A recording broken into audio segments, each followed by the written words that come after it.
Eh bien, bonjour à tous, on se retrouve pour le débrief des décisions qui ont été prises pendant la séance américaine. Alors, j'ai pas pris de trade aujourd'hui.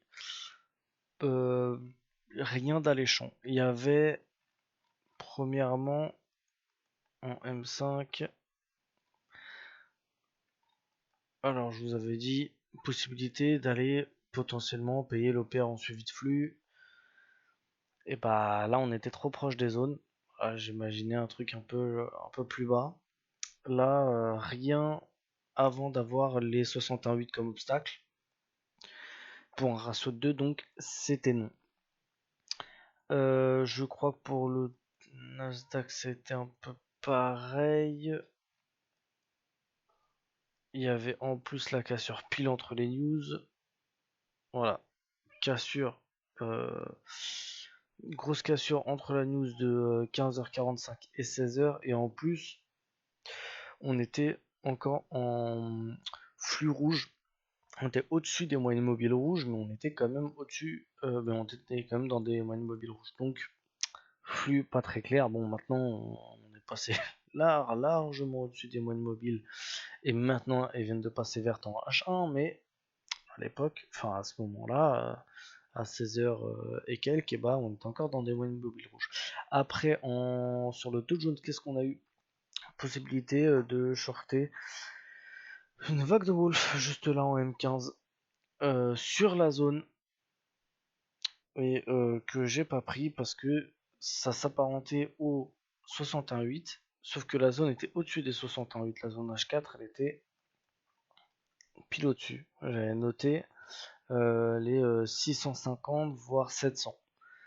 Donc je trouvais que vendre, alors oui il y avait un ratio de 3, mais vendre même sur une zone avec un setup qui fait un ratio de 3 là-dedans, sachant que hier, il y avait, je suis passé à peu de choses de faire un ratio 3.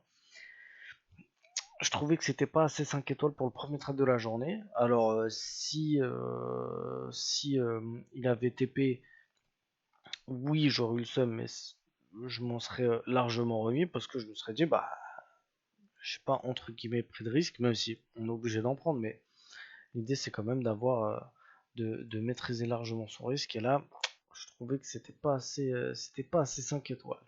J'ai vu pendant un moment, au mois de mars, que j'ai élargi un petit peu le spectre. J'ai commencé à prendre de plus en plus de 4,5 ou de 4 étoiles et que psychologiquement c'était pas facile à gérer quand ça passait pas. Donc je préfère me contenter de sur du 5 étoiles. Et si grande, grande traversée de TP qui se passe correctement, bah là on peut élargir un petit peu le spectre entre guillemets et voir si on prend mieux les choses quand on est à plus 5 ou plus 6 ou plus 7%. Là on peut commencer à voir. Là en ce moment, pas assez, pas assez, voilà, là le portefeuille il est pas assez étoffé pour faire ça.